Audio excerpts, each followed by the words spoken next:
শেরে বাংলা, সারা জীবনে কেটে দিলেন শেরে বাংলা। আরে আবুল আলাম মওদুদী লাল দিঘির ময়দানে বাড়ি বাড়ি আঘাত হানি দয়াল নবীর শানে, শেরে বাংলা ছুটে যায় আজকে নবীর টানে, মুনাজারে জিতে আসে সসম্মানে।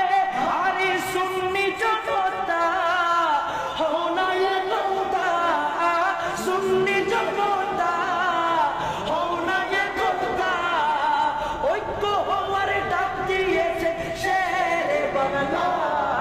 দয়াল নবীর প্রেমে আমার শেরে বাংলা, সারা জীবনে কেটেছিলেন শেরে বাংলা। রাখতে নবীর শান, দিয়ে দিলেন প্রাণ, সহ্য করলেন বাতিল ফিরকার যত